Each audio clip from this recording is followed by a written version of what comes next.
Former Nandi Hills Mp Alfred Keter speaks on his abduction that happened on Sunday.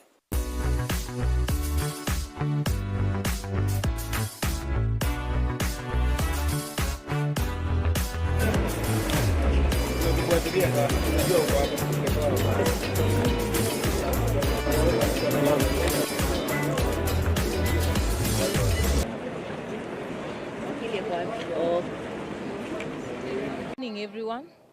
Today we got a distress call that Honorable Alfred Keter had been abducted, and I think some of you have seen the scenes of what happened.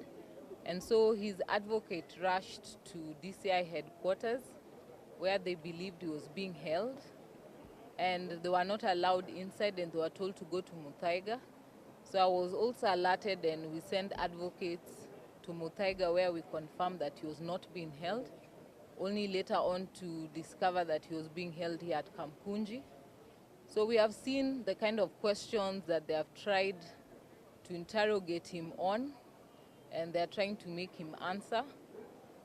And we are quite alarmed on that these are questions that he could have been called on any day. He could have been called on Monday to attend and to answer.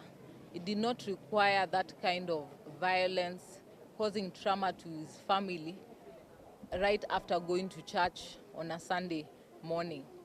Also, we are alarmed by the kind of conduct that we're seeing more and more by the police officers, because after all of this, he's still being told to come back tomorrow morning.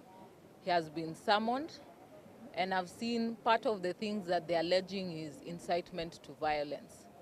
And so this is an honorable member that they could have called at any part of the day. And if they are still telling him to go back tomorrow and they have not released even his phone. So we are wondering what is the motive that they have. Or is it a story that they are trying to create and fix particular people within that story? So we'll continue to fight for justice and we'll continue to support. And even as this horrifying ordeal has started, we will work with the honorable member, because we know that today it's him, tomorrow it can be any one of us. So we ask that we all be vigilant and that we avoid misreporting or information that people can believe that someone is safe, only to be discovered later on that he's dead and has been thrown somewhere.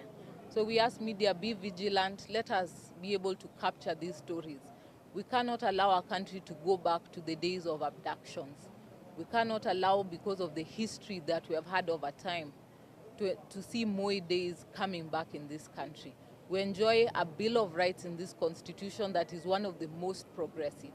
Let us defend jealously those Bill of Rights, and we urge that the judiciary to uphold those Bill of Rights, because only them can they pronounce themselves to ensure that the executive know their limits. Thank you. Thank you so much, members of the press and the leaders, His Excellency Mike Mbuvi Sonko, the former governor of Nairobi, together with the Member of Parliament Embakasi, Babu Wino, and the President of LSK, and all the other people who have come today. I want to thank you, because we had a very, very bad experience this morning. It happened immediately after church service. Then people came from nowhere and stopped us, blocked the whole road.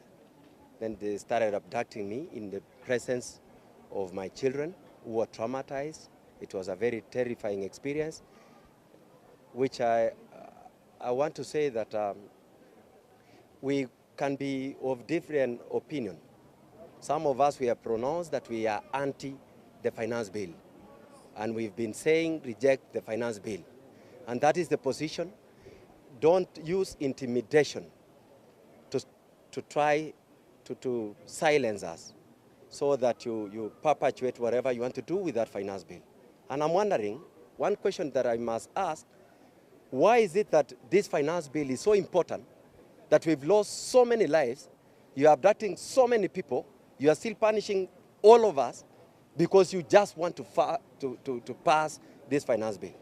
It is so unfortunate that it is happening in in this century.